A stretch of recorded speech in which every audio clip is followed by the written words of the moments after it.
Sure, there are outer sources of power that can help spark our own energy. Things like, well, maybe even this podcast, or a coach, or a teacher, or a friend. All of those kinds of things can help spark your energy. But if you don't have a way to keep that going, if you don't have the inner system to keep that little spark alive and to turn it into the fire that you need to keep on going with the harp, then that spark is just going to die. Welcome to the Practicing Harp Happiness podcast. I'm Anne Sullivan, a harpist on a mission to empower every harpist to experience more harp happiness. Over my decades-long harp journey, I've had lots of successes and more than a few failures, and I know firsthand what it's like to feel that playing the harp the way you want may not be possible for you. Now I play and teach all over the world, and I know what most harpists are never taught: the secrets to gaining the skills and confidence you need to play the harp with beauty, freedom, and joy. That's what the Practicing Harp Happiness podcast is all about, showing you simple steps to help you play the music you want the way you want. If you're an experienced harpist looking for that next level, or a harp newbie anxious to avoid the pitfalls, or a harpist who just wants more fulfillment and a little encouragement, you're in the right place, my friend. So let's get started. First, I want to let you in on something special. I think the most important thing you can do for your harp playing is to develop the habits that lead to success, whatever that looks like for you. All of us want to learn how to play the harp beautifully, how to play with confidence and enjoy making music. And if you really want to learn those things, videos are great, but live learning is essential. You need to be able to ask questions and get answers. You can't do that with just a video, which is what makes the My Harp Mastery community so special.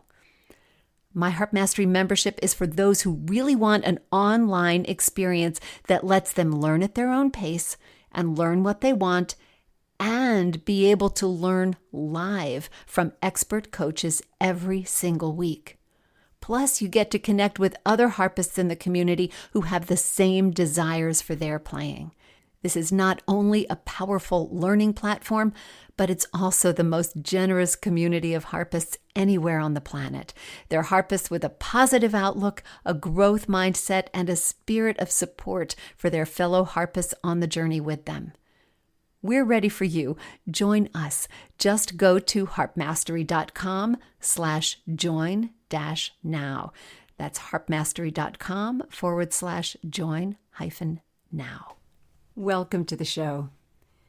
Well, it's summertime here and time for a little R&R, rest and relaxation, maybe even time away.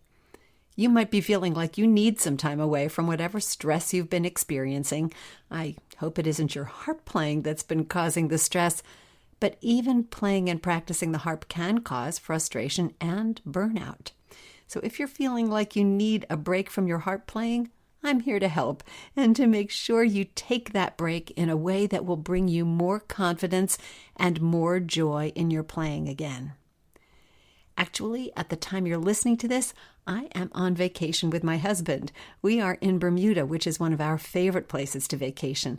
We went there for our honeymoon and loved it so much that we planned to go back every 5 years. We've missed a couple of those 5-year milestones. COVID was one of the reasons, of course. But this year we're going back, and I can't wait. Often people will ask me if I take a harp when I'm on vacation, and I rarely do. I mean, if it's an extended trip or if I have a special project or performance coming up, then I might take one. But I firmly believe that no matter how much we love the harp, it's beneficial to take some time off. Like the old Coca-Cola slogan, it's the pause that refreshes. It's good for us physically to relieve our fingers of the stress of practice. It's even better for our perspective. It forces us to pick up our heads, to let go of the busyness of practice, and to reconnect with the harp and with music. Aside from having to coax slightly sluggish fingers back to work after we get back, there are no negatives to taking a break.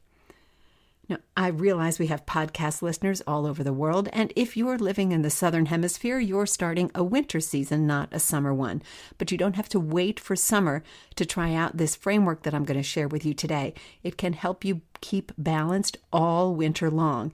And if you just think you might need a refresh and a reset, no matter what season you're in, this is going to be a great podcast for you. It'll show you a system and a framework for looking at what you do in your harp playing, how to refresh yourself, and how to come back to the harp refreshed. This is also a good time for me to remind you about our 2025 Super Summertime Challenge that is happening in the Harp Mastery Hub. As you know, the Harp Mastery Hub is our social media free social place for harp mastery. And it's just a place where you can chat with other member harpists who are in the hub. You can join our various meetups and our practice labs and our live Monday warm-ups. And you can take challenges. And so we have a brand new challenge. It's a little bit of a twist on a challenge we did last year that was a lot of fun. So this is the 2025 version of our Super Summertime Challenge. And every week from now until the middle of August, there is a little challenge task for you, something you can include in your practice during the week. And all you have to do to participate in the challenge is click on the post that's this week's challenge, complete that challenge, and comment in the comments how that challenge worked for you. There's a special little prompt for each week that tells you exactly what to post. And the deal is this: I want to encourage some accountability, and I want you to try to take advantage of some of these things. They're not just fun. They will stretch your playing and help you grow in a variety of different ways. And most of them are fun too, so that's not a bad thing, right? But what you can do is, if you participate in every week of the challenge and you are sure to comment in the comments for each of those weeks and tell us what you did, you will be entered into a drawing for a basket or a box or whatever of Harp Mastery goodies that we'll send you when the challenge is over. So when the challenge is over, I'll take all the names of everybody who has completed every week in the challenge. We'll enter them in the drawing, and one of those will be the lucky winner of our special little prize bundle. And of course, I hope it'll be you. So take a look. If you're not around, you can go back. You can recover those challenges. You know, if you're away for a week and it's like, oh, I missed it. Well, you can go back and you can do that. You can catch up. There's no policing of this here. Of course, you're on the honor system to only actually enter for those weeks that you actually did. But other than that, you can catch up and work at your own pace and get this done. So every week a new challenge pops up, and I encourage you to participate in that. If you're not a member of the hub, it's easy to join. Just take a look at it on the Harp Mastery homepage, or you can join and participate, in fact, directly through the Harp Mastery app, which is available on, either your Google Play Store or your Apple App Store. So you can get that app and you can access it right from your phone. You can always have it with you. It's very cool. And we're adding some new stuff to the app this summer, so be on the lookout for that as well. In any case, the Summertime Challenge is waiting for you, and I hope you take advantage of it.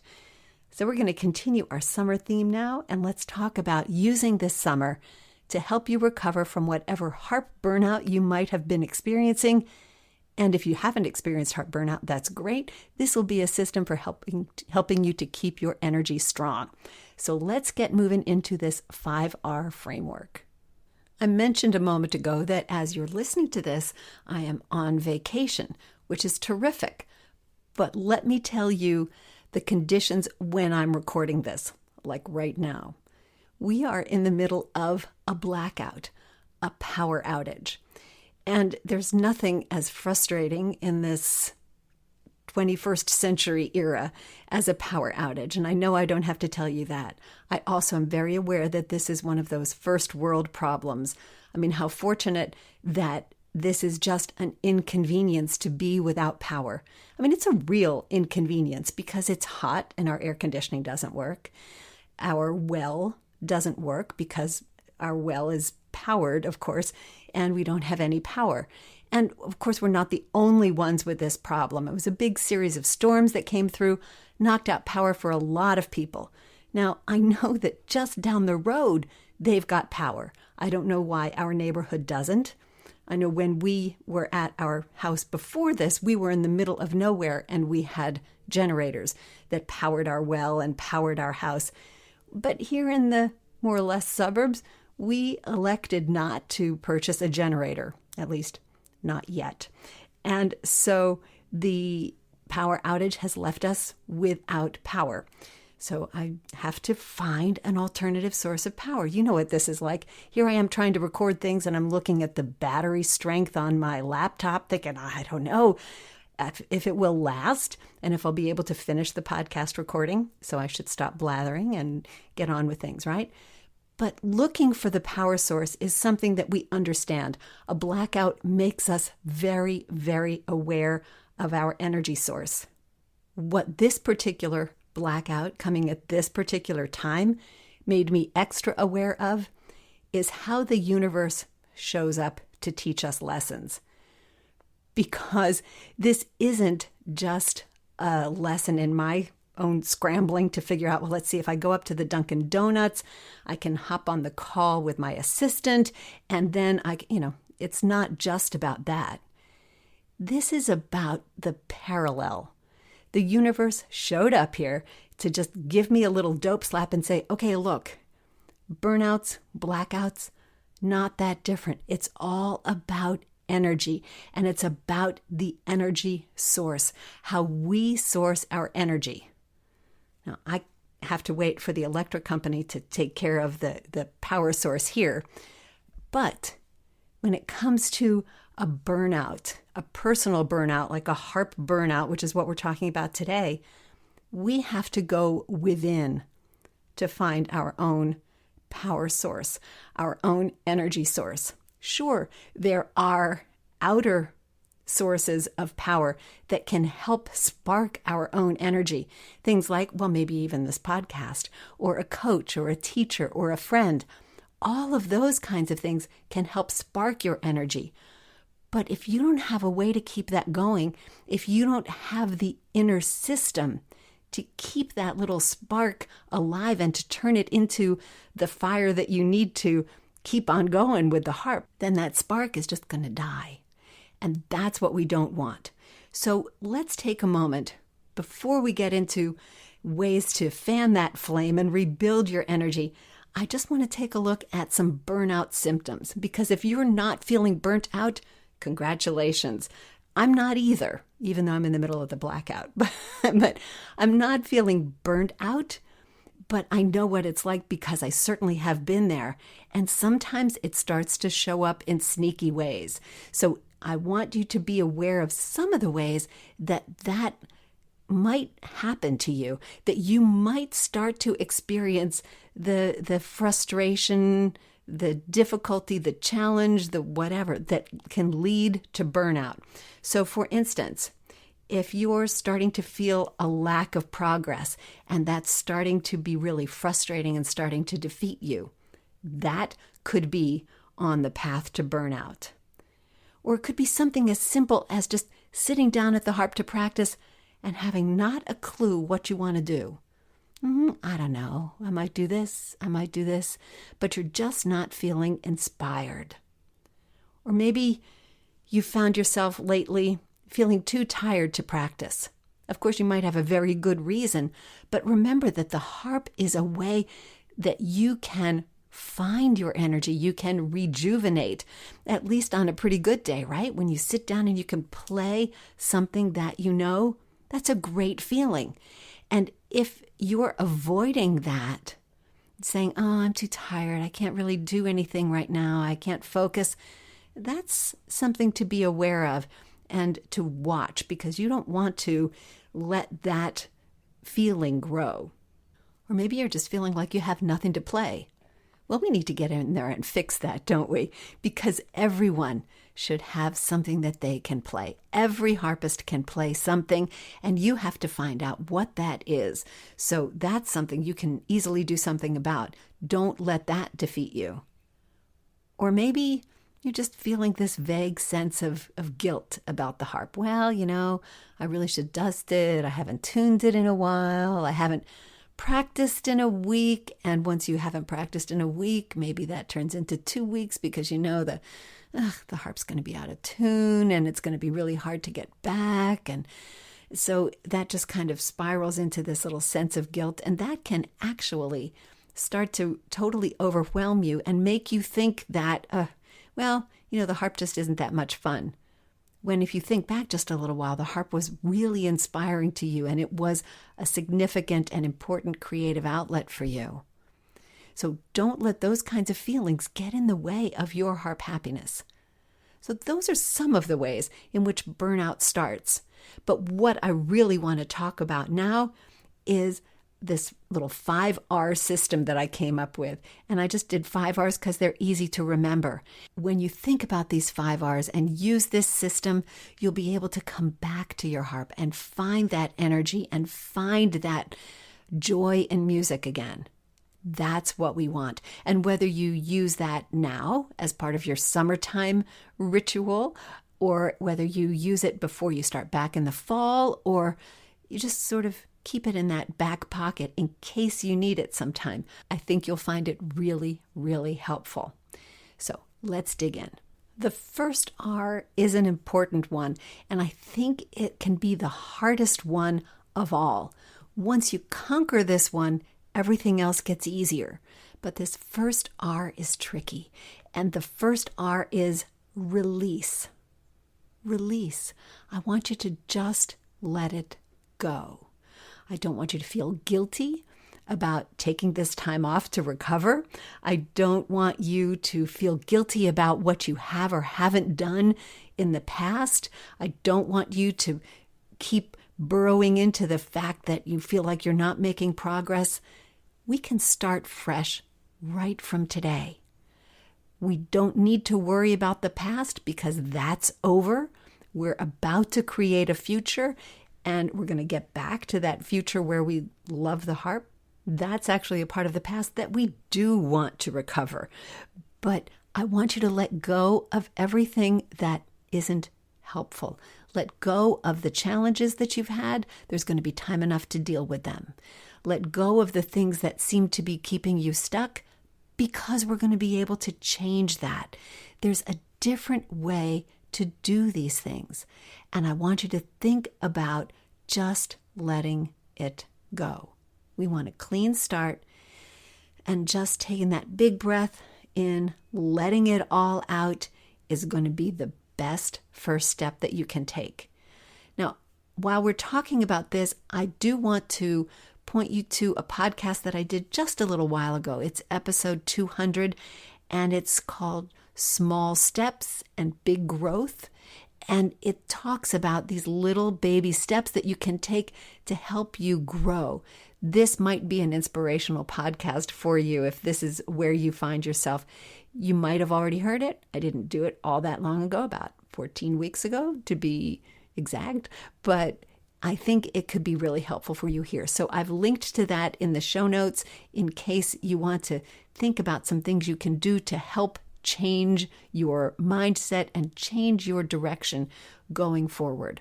But that's what this first R is about. It's about releasing the past so you can go forward. And once you've let that go, you've let go of the frustration, you've let go of the guilt, you've let go of the shoulds, I should be able to do this, whatever it is, letting go of those is powerful. Not easy, but powerful. But that puts you in a place to do the next step, the next R. And that second R is to reflect. Also not necessarily easy. Some of us find reflecting and journaling easier than others of us. I've never been a really big journaler. I mean, I'll take notes, but it is so important to take the time, even if you don't write it down, to just think about what you can do. Once again, I don't want to think about what got you here. I want you to think about what you're good at. That's where the reflection comes in, I think. And I think this is a very powerful reflection. So much of the time we get caught up in what we can't do. that we forget what we used to not be able to do that we can do now, or we forget things that we are actually good at. Like maybe you have a really strong technique. You might have been struggling with some points of expression, or you may be struggling with a piece you're trying to learn, but your technique overall is strong. Boy, that's terrific. Or maybe your technique isn't strong, but you're a very expressive player.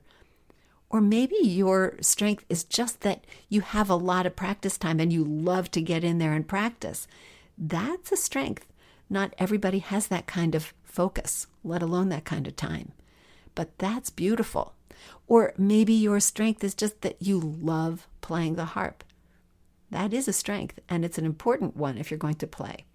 So I would encourage you here, whether you're the type that keeps a journal or not, maybe you at least keep a practice log and you can put this on a page of your practice log. Take a moment and start with 3. Write down 3 things that you do well.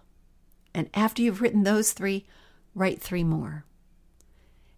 I don't care how small it is. I mean, maybe one of the things you do well is you play Little Fountain really well, or you play Hot Cross Buns really well.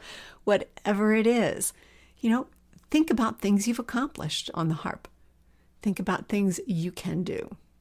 So that's important. So after you've put down 3 and then you've thought, 3 more, and you've thought 3 more, keep thinking. Keep writing down 3 things until finally you can't think of 3 more things. Hopefully by that time you have a list of maybe a dozen things you do well. Look at those and let them sink in. Let them really rise to the level of your consciousness and own them. What you do is important. What you can do is important to what you're going to be able to do. We don't have to worry about what you can't do right now. There's plenty of time to work on that. That's what practice is for. But we're going to want to remember the strengths that we have that are going to help us in every day in our harp playing. Once you have those strengths identified, or those things that you can do or can play well, then try starting with doing more of that thing.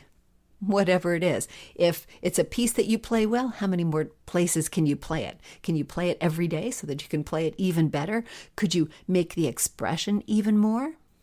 Or if it's a skill that you have, like you're a very expressive player perhaps, well, find a couple more pieces that you can add more expression to.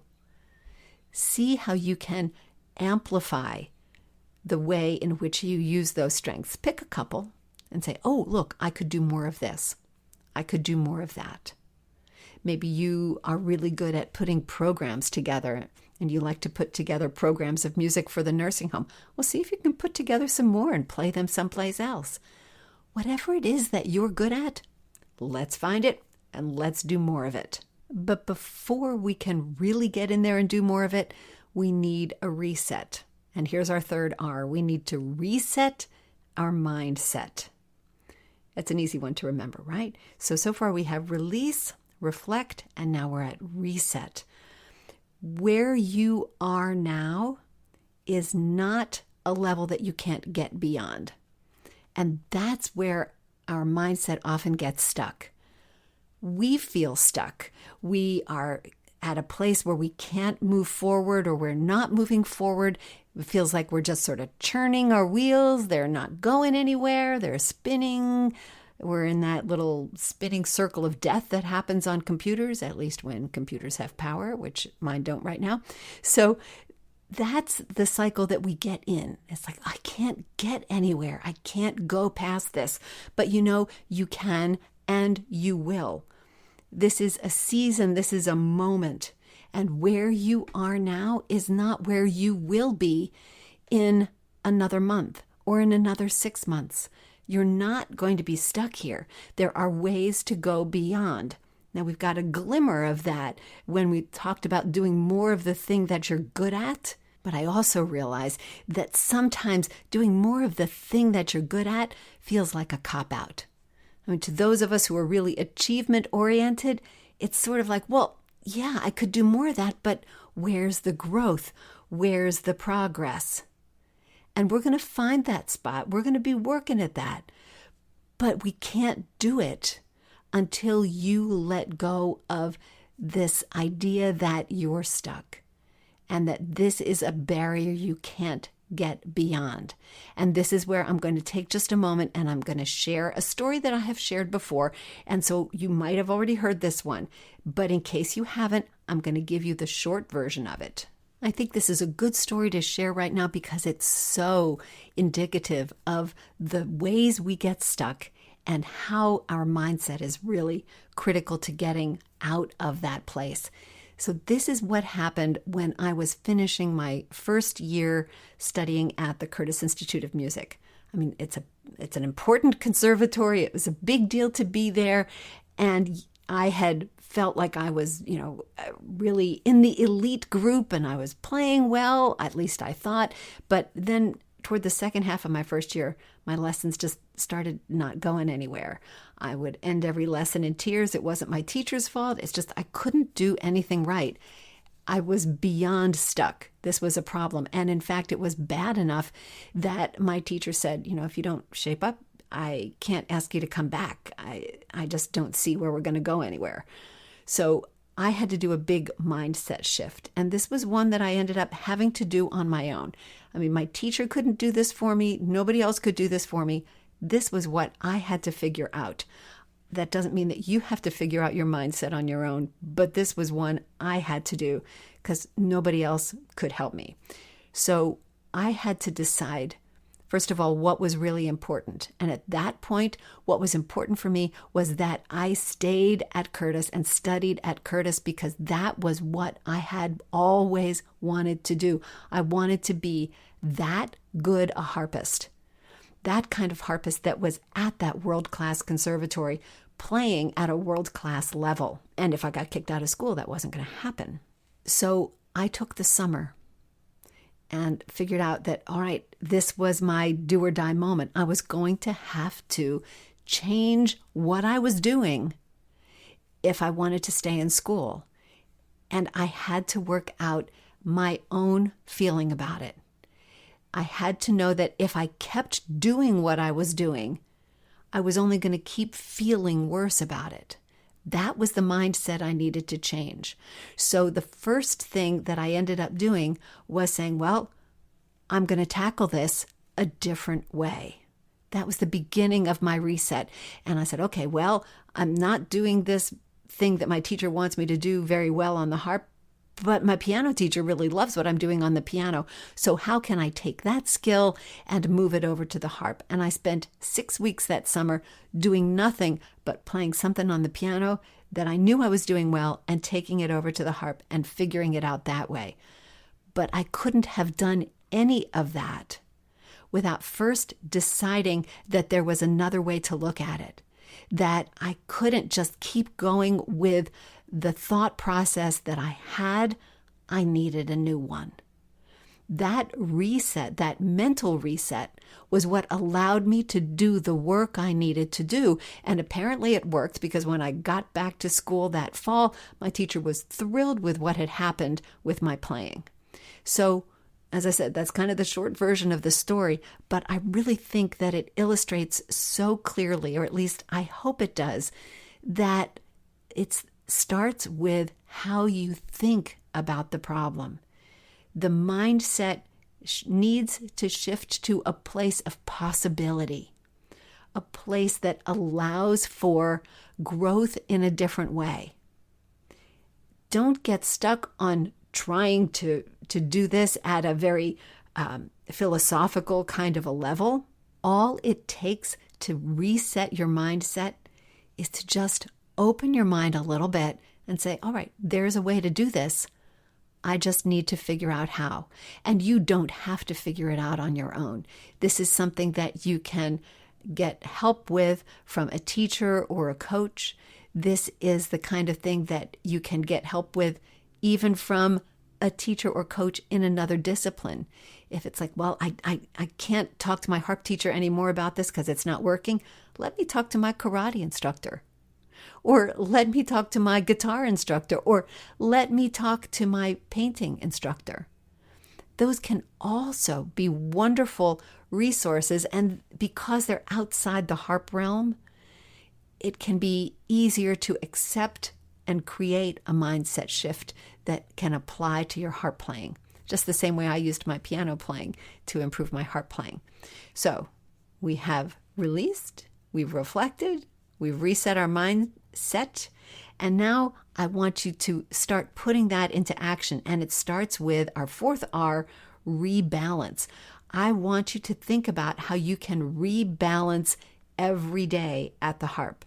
What is your every day at the harp like? And how can we rebalance it so that it supports growth instead of just going around in circles?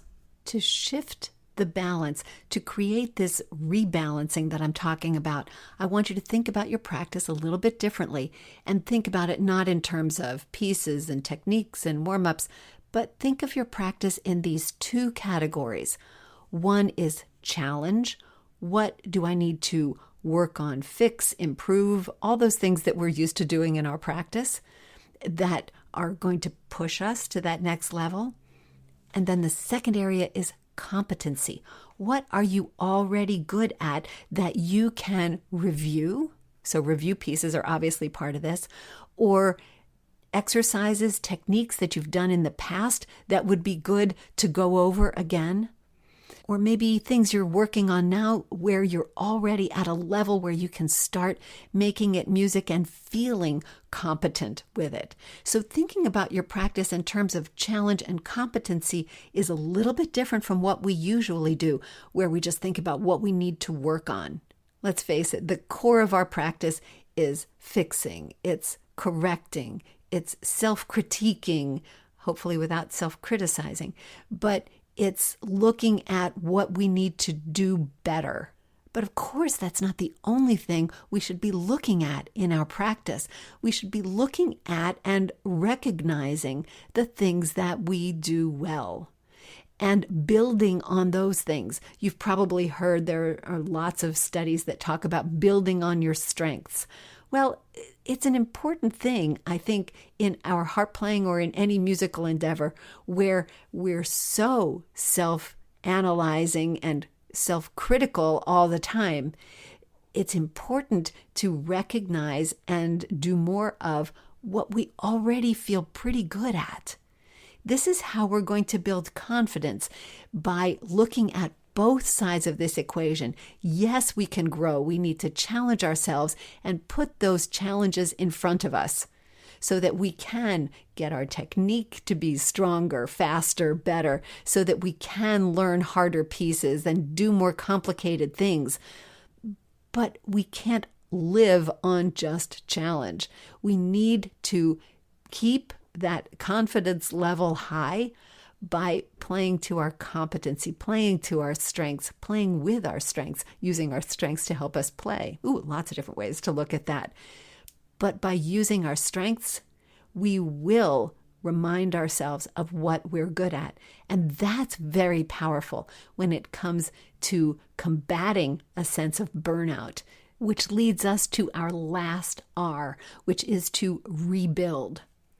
You've rebalanced the way you look at your practice so that it includes not only the hard things that you're working on, but the things that you do well.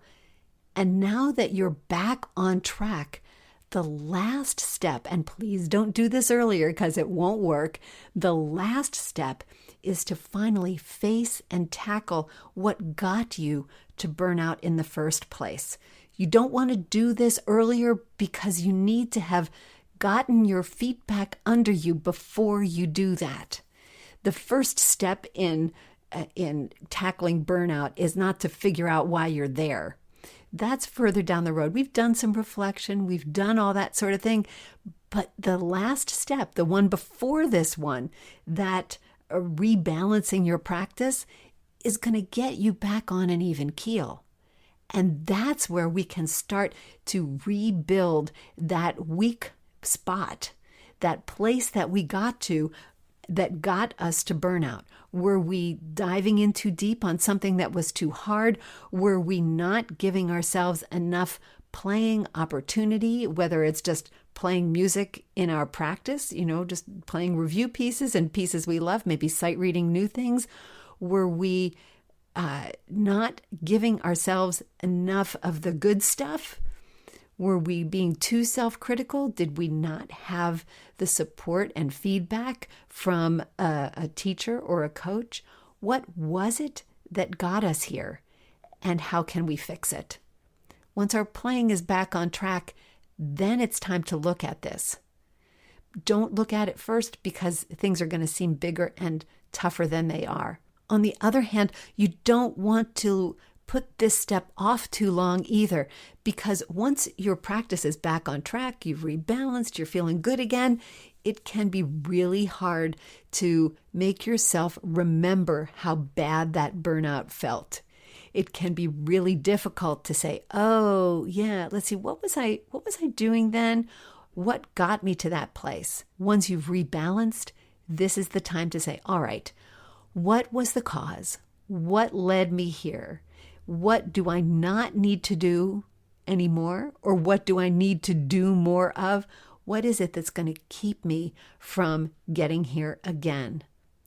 So that's our fifth R, because once you've discovered what that secret is, that secret sauce that's like, oh, this is what got me to burnout, it's very easy to avoid that. You can set systems in place, set little steps in place. Ooh, when I see myself getting too far down into the weeds, I need to do this. And you can set that up very simply, like when this happens, I do this, right? This, then that. It's really that simple. And so there are our 5 R's. Release, let it go.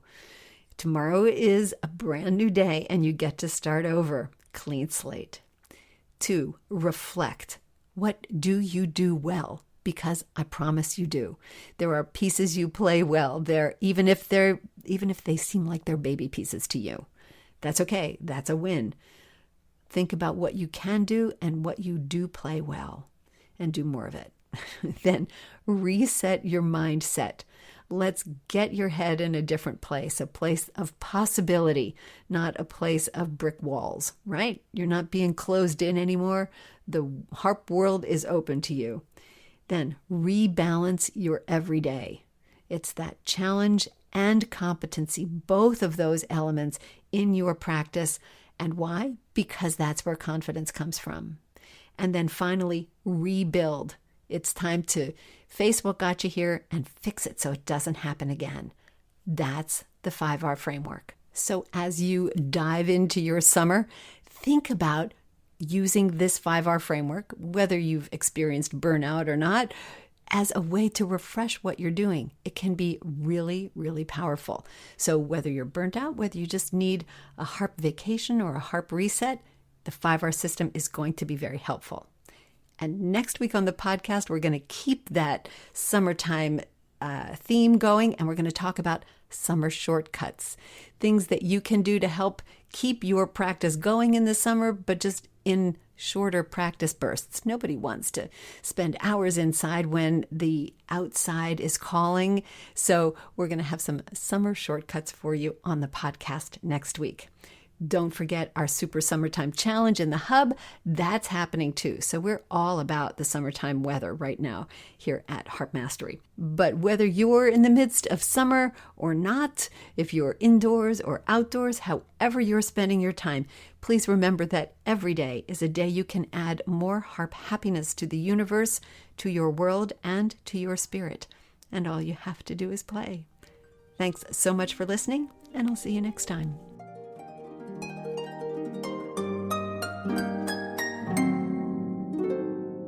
Thanks for tuning into another episode of the Practicing Harp Happiness podcast. I release a new episode every Monday morning so you can hit your practice week running. Until then, remember to practice your harp happiness every day. See you next time.